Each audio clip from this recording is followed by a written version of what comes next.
नमस्कार दोस्तों, जय हिंद, वंदे मातरम। आप सभी का बहुत बहुत स्वागत है आपके अपने YouTube चैनल एग्ज़ाम ट्रिकी 2.0 में।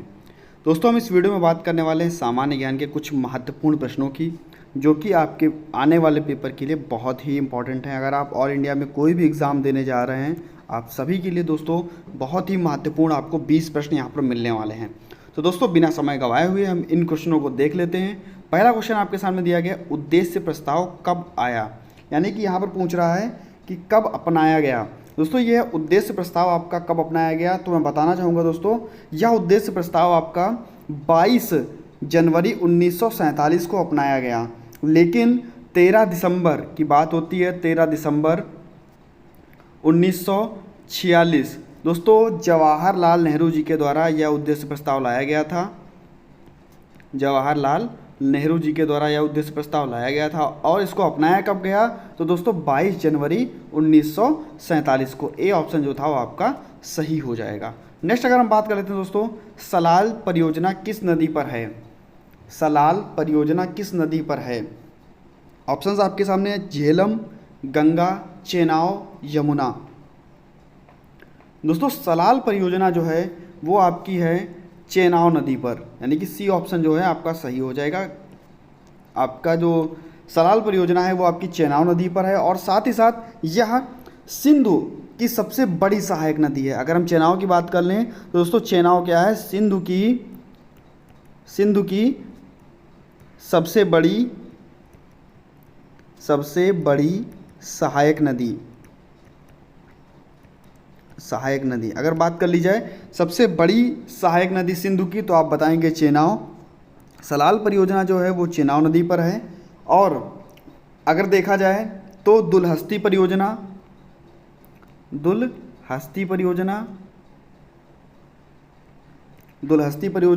और आपकी बगलिहार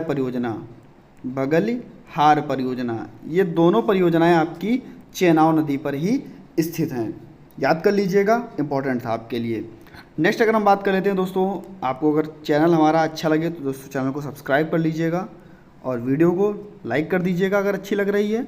और अगर आप चैनल को सब्सक्राइब कर रहे हैं, वीडियो को लाइक कर रहे हैं, तो दोस्तों के पास शेयर करना बिल्कुल भी ना भूलिएगा। और लास्ट तक जो टॉप 20 क्वेश्चंस हैं, लास्ट तक 20 क्वेश्चंस को देख करके जाइएगा ज़रूर, क्योंकि बहुत ही महत्वपूर्ण क्वेश्चंस आपके सामने दिए गए हैं। अगर बात की जाए नर्मदा बचाओ आंदोलन की, नर्मदा बचाओ आंदोलन किससे संबंधित है, तो आप तुरंत बताएंगे कि नर्मदा बचाओ आंदोलन जो है वो दोस्तों मेघा पाटेकर से संबंधित है। मेघा पाटेकर से संबंधित है आपका नर्मदा बचाओ आंदोलन। अगर आप चिपको आंदोलन की बात करेंगे, अगर आप कहेंगे कि चिपको आंदोलन, तो दोस्तों आप कहेंगे कि सुंदरलाल बहुगुणा। अगर आप नर्मदा बचाओ आंदोलन कहेंगे तो मेघा पाटेकर। और साथ ही साथ नर्मदा पर एक परियोजना है जो कि काफ़ी बार पेपर में पूछी गई है। आप कहोगे कि नर्मदा नदी पर धुआंधार परियोजना है। क्या है आपकी धुआंधार परियोजना, कहाँ है, तो दोस्तों आप कहोगे नर्मदा नदी पर। और बहुत बार ये क्वेश्चन पेपर में आपका पूछा गया है, धुआंधार परियोजना कहाँ है, तो आप कहोगे नर्मदा नदी पर है। मेघा पाटेकर किससे संबंधित है, तो आप कहोगे नर्मदा बचाओ आंदोलन से संबंधित हैं। अगर आपसे पूछेगा कि अमरकंटक की पहाड़ियों से जो उद्गम स्थान है, तो आप कहोगे कि नर्मदा नदी का। अगर बात कर ली जाए कि आपका जो नर्मदा बचाओ आंदोलन, तो आप कहोगे कि 1985 की सर आप बात कर रहे हैं। तो दोस्तों इतने क्वेश्चंस आपके यहाँ पर तैयार हो गए, लिख लिया कीजिए जो भी हुआ करे और स्क्रीनशॉट लेते जाया कीजिए। भारत में ताजे पानी की सबसे बड़ी वूलर झील किस राज्य में स्थित है। यानी कि बात हो रही है ताजे पानी की सबसे बड़ी कौन सी झील, वूलर झील जो है वो किस राज्य में स्थित है। आप बताएंगे क्या हिमाचल प्रदेश में है, जम्मू कश्मीर में है, मेघालय में है या मणिपुर में है। तो दोस्तों सबसे बड़ी, भारत की सबसे बड़ी ताजे पानी की जो झील वूलर झील है वो आपका जम्मू कश्मीर राज्य में स्थित है। आपका बी ऑप्शन जो है बिल्कुल सही हो जाएगा। नेक्स्ट अगर हम बात कर लेते हैं आपके 5वें प्रश्न की, गुरु शिखर चोटी किस राज्य में स्थित है। गुरु शिखर चोटी किस राज्य में स्थित है, या वही राज्य है जहाँ पर अरावली पर्वत हैं। आप सभी को पता है अरावली की श्रेणी, अरावली पर्वत कहाँ है, तो आप बताएंगे दोस्तों गुरु शिखर चोटी यहाँ है। किस राज्य में है, आंसर दीजिए तुरंत। तो आप कहेंगे कि राजस्थान में। ए ऑप्शन जो है वो आपका सही हो जाएगा। नेक्स्ट अगर हम बात कर लेते हैं दोस्तों, किस विटामिन की कमी से मसूड़ों में रक्त आता है और दांत हिलने लगते हैं। अगर विटामिन की बात कर लीजिए तो एक क्वेश्चन आपका विटामिन से लगभग में हर पेपर में देखने को मिलता है, चाहे वो आपसे रासायनिक नाम पूछ ले, चाहे वो आपसे पूछ ले कि स्कर्वी किससे होता है, रतौंधी किससे होता है, बेरी बेरी किससे होता है, जल में घुलनशील विटामिन कौन सी हैं, वसा में घुलनशील विटामिन कौन सी हैं। तो ये सभी क्वेश्चंस आपके एक बार पेपर में एक क्वेश्चन इनसे ज़रूर फंसता है। आप सभी को पता है कि अगर विटामिन बी की बात करी जाएगी तो आप कहोगे सर बेरी बेरी। अगर विटामिन सी की बात करी जाएगी तो सर आप कहोगे कि स्कर्वी। अगर विटामिन ए की बात की जाएगी तो आप कहोगे कि रतौंधी से संबंधित है। तो अगर स्कर्वी की बात होगी तो दोस्तों मसूड़ों में रक्त आना और दांत हिलने लगना, तो विटामिन सी आपका हो जाएगा। और दोस्तों इसका रासायनिक नाम क्या है, तो आप कहोगे एस्कॉर्बिक एसिड इसका रासायनिक नाम है, एस्कॉर्बिक अम्ल इसका रासायनिक नाम है।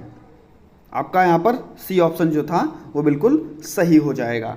नेक्स्ट अगर हम बात कर लेते हैं दोस्तों, बद्रीनाथ अवस्थित है। आप सभी को पता होगा बद्रीनाथ अवस्थित वहीं है जहाँ पर क्या है दोस्तों, जिस राज्य में आपकी फूलों की घाटी है, जिस राज्य में आपकी फूलों की घाटी है। अगर बात कर ली जाए उसी राज्य में आपको क्या मिलेगा, तो उसी राज्य में आप कहोगे कि सर उसी राज्य में हमारा जो है वो हेली नेशनल पार्क।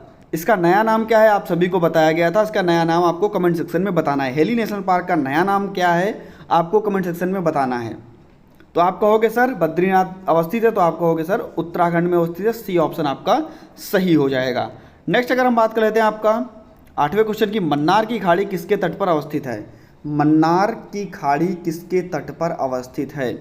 तो अगर आप देखोगे मन्नार की खाड़ी, तो अगर हम अपने भारत का नीचे का तट ये जो हिस्सा देखते हैं, ये हिस्सा, तो आप कहोगे सर यहाँ पे जो है वो दोस्तों तमिलनाडु का हिस्सा आता है और मन्नार की जो खाड़ी है वो आपकी यहीं पर स्थित है। तो दोस्तों आपका सी ऑप्शन जो है वो बिल्कुल सही हो जाएगा। नेक्स्ट अगर हम बात कर लेते हैं दोस्तों, आपका बहुत ही इंपॉर्टेंट क्वेश्चन, निम्नलिखित में से कौन सा एक भारत का प्रवाल द्वीप समूह है। निम्नलिखित में से कौन सा एक भारत का प्रवाल द्वीप समूह है। अगर भारत के प्रवाल द्वीप समूह की बात की जाए, ऑप्शंस आपके सामने दिए हैं, लक्षद्वीप, अंडमान, निकोबार, इनमें से कोई नहीं। तो यहाँ पर दोस्तों भारत का प्रवाल द्वीप समूह आपका क्या है, तो आप कहोगे लक्षद्वीप है, ए ऑप्शन आपका सही हो जाएगा। नेक्स्ट अगर हम बात कर लेते हैं आपके 10वें क्वेश्चन की, तो मणिकर्ण गर्म जल स्रोत किस राज्य में स्थित है। मणिकर्ण गर्म जल स्रोत किस राज्य में स्थित है। ऑप्शंस आपके सामने हैं दोस्तों, यह वहीं स्थित है जहां पर आपका धर्मशाला क्रिकेट स्टेडियम है। धर्मशाला क्रिकेट स्टेडियम है। अब आपको याद आ गया होगा कि धर्मशाला क्रिकेट स्टेडियम कहाँ है, और जहाँ पर धर्मशाला क्रिकेट स्टेडियम है वहीं पर आपका मणिकर्ण जल स्रोत भी स्थित है। तो दोस्तों आप बताएंगे कि ऑप्शन आपका डी यानी कि हिमाचल प्रदेश, डी ऑप्शन जो है वो आपका सही हो जाएगा। नेक्स्ट अगर हम बात कर लेते हैं आपके 11वें क्वेश्चन की, दोस्तों अगर वीडियो अच्छी लग रही हो तो वीडियो को लाइक कर दीजिएगा, और चैनल अगर आपको अच्छा लगे चैनल को सब्सक्राइब करने के बाद में बेल आइकन में ऑल का ऑप्शन को प्रेस कर लीजिएगा, और ज़्यादा से ज़्यादा मित्रों तक वीडियो को शेयर कर दीजिएगा। सभी क्वेश्चंस जो हैं वो आपके लिए बहुत ही इंपॉर्टेंट हैं। विश्व की सबसे अधिक या सर्वाधिक लवणीय झील कौन सी है। विश्व की सर्वाधिक लवणीय झील बताएंगे, ये झील आपकी कहाँ है, तो आप कहेंगे कि तुर्की में ये झील है, आपकी तुर्की में ये झील है। तो आप कहेंगे कि इसमें 330% जो है वो लवणता पाई जाती है। तो ये आपकी कौन सी झील है, तो आप कहोगे दोस्तों तुर्की की राजधानी, आपको सभी को पता होगी कि तुर्की की राजधानी क्या होगी, तो आप कहोगे सर अंकारा होगी। तो ये दोस्तों कहाँ है, वॉन झील, ए ऑप्शन आपका सही हो जाएगा। नेक्स्ट अगर हम बात कर लेते हैं, कालिंदी किस नदी का दूसरा नाम है। कालिंदी किस नदी का दूसरा नाम है। आप सभी को पता होगा कालिंदी के बारे में, जो कि कालिंदी इसका नाम क्यों पड़ा, क्योंकि कालिंदी पर्वत से होकर के गुजरती है। कालिंदी पर्वत से होकर के गुजरती है। और दोस्तों ये है कालिंदी किस नदी का दूसरा नाम है, तब आप कहोगे कि यमुना नदी का दूसरा नाम है। क्या है दोस्तों, कालिंदी। और यमुना नदी दोस्तों गंगा की सबसे बड़ी सहायक नदी है। गंगा की सबसे बड़ी सहायक नदी कौन है, तो आप कहोगे सर यमुना है। तो दोस्तों ये गंगा और यमुना का मिलन कहाँ पे होता है, आप सभी को बताना है। गंगा और यमुना का मिलन कहाँ पर होता है, आप सभी को बताना है। गंगा यमुना से किस भारत के किस जिले में मिलती है? किस राज्य के किस जिले में मिलती है? भारत में किस राज्य में किस जिले में यमुना नदी जो है वो गंगा नदी से मिलती है? कमेंट सेक्शन में तुरंत बताइए, बहुत ही अच्छा क्वेश्चन है। और नेक्स्ट अगर हम बात कर लेते हैं, भारत का कौन सा राज्य सौर ऊर्जा के उत्पादन में अग्रणी है? सौर ऊर्जा के उत्पादन में अग्रणी राज्य आपसे पूछा जा रहा है। राजस्थान है, उत्तर प्रदेश है, मध्य प्रदेश है या झारखंड है? सौर ऊर्जा के उत्पादन में अग्रणी राज्य कौन सा है? आप बताएंगे सर सौर ऊर्जा के उत्पादन में अग्रणी राज्य हमारा राजस्थान है। ए ऑप्शन आपका सही हो जाएगा। अगर हम बात करेंगे टाइगर स्टेट की तो आप बताएंगे मध्य प्रदेश। और अगर हम बात करेंगे कि पवन ऊर्जा का सबसे अधिक ज़्यादा तो आप क्या कहेंगे? सर्वाधिक पवन ऊर्जा का अग्रणी तो आप कहेंगे दोस्तों तमिलनाडु। तमिलनाडु। नेक्स्ट हम बात कर लेते हैं आपके नेक्स्ट क्वेश्चन की। तटीय मैदान में और उत्तर भारत के मैदान में उत्कृष्ट मृदा है। जो तटीय मैदान है और जो उत्तर भारत के मैदान है, इनमें से जो उत्कृष्ट मृदा है वो कौन सी है? सबसे ज़्यादा मतलब यहाँ पर मृदा कौन सी पाई जाती है? तो आप कहोगे सर यहाँ पर जो है वो आपकी जलोढ़ मिट्टी पाई जाती है। और जलोढ़ मिट्टी क्या होती है? उपजाऊ मिट्टी होती है। कैसी? तो आप कहोगे सर जलोढ़ मिट्टी कैसी होती है? तो आप कहोगे उपजाऊ मृदा होती है। और जलोढ़ मिट्टी दोस्तों जो नई मिट्टी होती है उसको हम कहते हैं खादर। और जो हमारी पुरानी मिट्टी होती है, जो हमारी पुरानी मिट्टी होती है उसको हम कहते हैं बांगर। यानी कि पुरानी मिट्टी होगी तो हम उसको कहेंगे बांगर और नई मिट्टी होगी तो उसको हम कहेंगे खादर। आपका जो ए ऑप्शन है वो सही हो जाएगा। नेक्स्ट अगर हम बात कर लेते हैं 15वें क्वेश्चन की। भारत के कोरोमंडल तट पर सर्वाधिक वर्षा होती है किस महीने में? किस महीने में भारत के कोरोमंडल तट पर सर्वाधिक वर्षा होती है?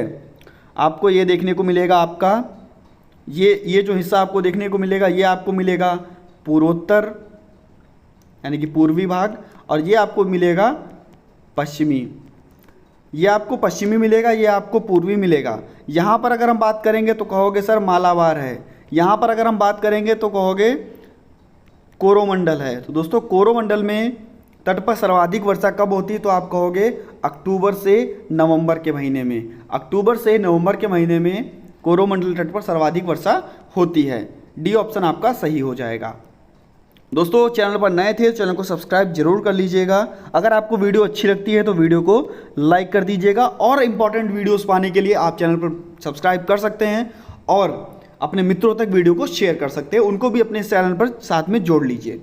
नेक्स्ट अगर हम बात कर लेते हैं दोस्तों, यहाँ पर कह रहा है कि निम्नलिखित में से नदी घाटी परियोजना में से किसी एक का लाभ एक से अधिक राज्य को मिलता है। यानी कि ये जो 4 नदी घाटी परियोजनाएं दी गई हैं आपके सामने, इनमें से ऐसी कौन सी नदी घाटी परियोजना है जिसमें से एक राज्य के साथ में दूसरे राज्य को भी इससे लाभ मिलता है? तो आप कहोगे सर ये आपका जो है, अगर हम बात कर लेते हैं सभी की, तो आप अगर शरावती की बात कर ले सबसे पहले तो कहोगे सर ये जो है ये शरावती नदी पर स्थित है। अगर आप कहोगे इडुक्की तो हम कहेंगे सर पेरियार नदी पर है, पेरियार पर है। अगर आप कहोगे हीराकुंड तो दोस्तों मोस्ट इम्पॉर्टेंट यहाँ पर स्टार बना लीजिएगा, मोस्ट इम्पॉर्टेंट आपका हीराकुंड। अगर आपसे पूछता है तो आप कहोगे महानदी पर, आप कहोगे महानदी पर। और दोस्तों इसका राइट आंसर जो एक से अधिक राज्य को लाभान्वित कौन सी आपकी परियोजना करती है? तो आप कहोगे चंबल घाटी परियोजना, जो कि चंबल नदी पर स्थित है। और दोस्तों राजस्थान से दोस्तों मध्य प्रदेश तक के भागों को ये कवर करती है, इलाकों को कवर करती है, राज्य के इलाकों को कवर करती है। राजस्थान से मध्य प्रदेश तक के राज्यों के इलाकों को ये जो चंबल घाटी परियोजना है ये कवर करती है। नेक्स्ट अगर हम बात कर लेते हैं, यहाँ पर आपका डी ऑप्शन जो था वो सही हो जाएगा। नेक्स्ट हम बात कर लें, आपका जादूगोड़ा किसके लिए प्रसिद्ध है? जादूगोड़ा किसके लिए प्रसिद्ध है?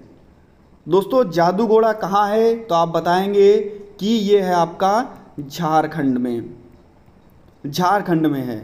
और झारखंड के में आपका किस ज़िले में सबसे ज़्यादा यूरेनियम पाया जाता है? तो आप कहोगे सर सिंहभूमि ज़िले में, आप कहोगे सिंहभूमि ज़िले में, सिंहभूमि ज़िले में। तो दोस्तों ये आपका यूरेनियम के लिए प्रसिद्ध है जादूगोड़ा, और झारखंड में है जो कि सिंहभूमि ज़िले में आपका है। यहाँ पर आपका डी ऑप्शन जो था वो बिल्कुल सही हो जाएगा। नेक्स्ट अगर हम बात कर लेते हैं दोस्तों, कलारीपट्टू किस राज्य का मार्शल आर्ट है? कलारीपट्टू किस राज्य का मार्शल आर्ट है? मणिपुर, कर्नाटक, केरल, मेघालय।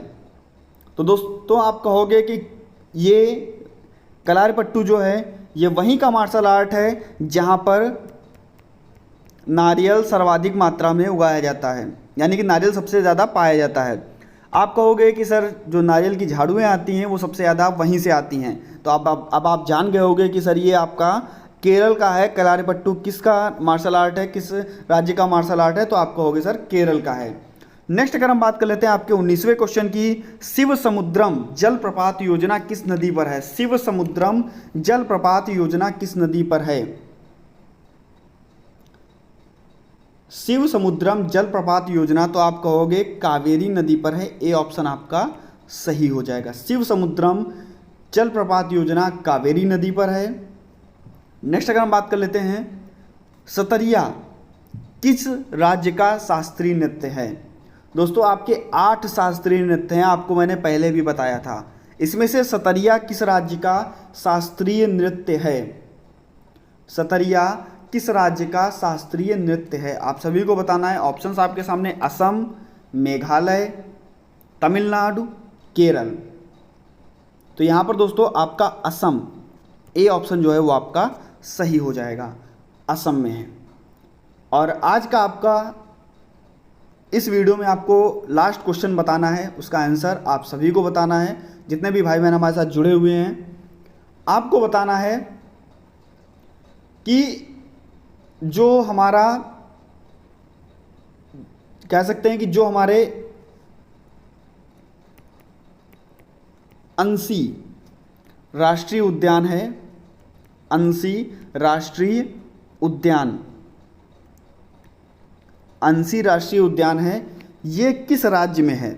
मैं आपको बताना चाहूँगा कि जहाँ पर अंशी राष्ट्रीय उद्यान है वहीं पर दोस्तों आपका बांदीपुर राष्ट्रीय उद्यान है, वहीं पर आपका नागरहोल राष्ट्रीय उद्यान है और वहीं पर आपका बन्नेरघट्टा राष्ट्रीय उद्यान है। अब आप लोग समझ गए होंगे, बांदीपुर, नागरहोल, अंशी और बन्नेरघट्टा ये आपका किस राज्य में स्थित है? आप सभी को बताना है। एक ही राज्य है, कौन सा राज्य है? ऑप्शंस केरल, कर्नाटक, तमिलनाडु और असम।